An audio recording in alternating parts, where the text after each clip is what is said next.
Hello, in this video let's talk about the compounded interest formula. So there is different types of compoundings. There could be compounded monthly, annually, daily, and that's this formula. But if we compound in more frequently, let's say hourly or every minute, every second, this formula will change and it will turn from compounded formula to the continuous formula. And the continuous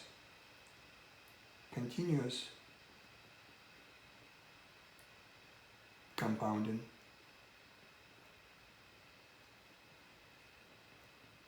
is different from the compounded formula because if we look on the inside of that formula, there is a ratio 1 plus 1 divided by n to the power n. This ratio is known as E, which stands for Euler's number. And the Euler's number is a decimal. It's irrational number. It cannot be changed into fraction. It's a decimal that goes on forever.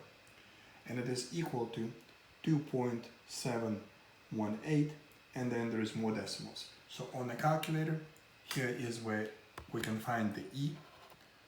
So the E is located the same place where the natural log is, ln. If we press second ln, that's E. Anything to the first power is itself. So this is what E actually looks like. It's, I apologize. So here is E to the first, and it's 2.718, just like we said. So what happens is, if the compoundings get more frequent, then our compounded formula will change into the continuous formula, and that will become final amount is principal, but instead of all of this inside, we now have E, which is Euler's number, to the power rate times time. And the rate is still in decimals, and the time is still in years. So this is the formula for the continuous growth. Where do we find such example? Well, life things such as population growth, bacteria growth, epidemiology, virus growth, all of them will use the continuous growth.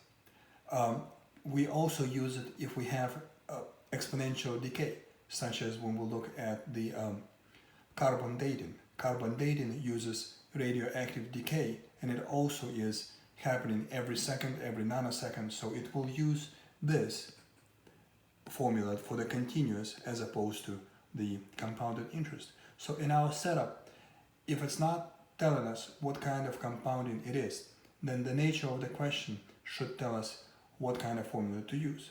If it is live things, then we're probably going to use the continuous. Otherwise, they should tell us the question should tell us how many compoundings we ought to expect. So here is an example. Let's say we are investing, so invest $5,000 at the, let's say, 8% compounded continuously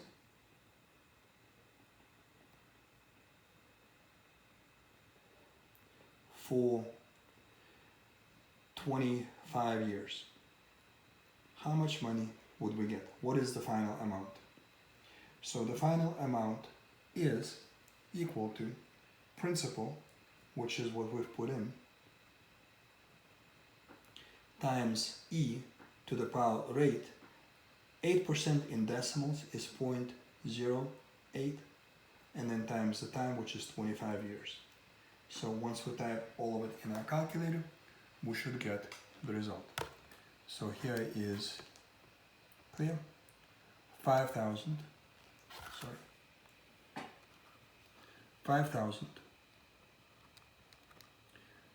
times E second ln to the power 0.08, that's 8%, times 25.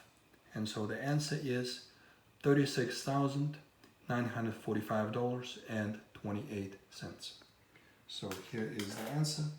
It is 36 945.28 and that's the final answer to our question.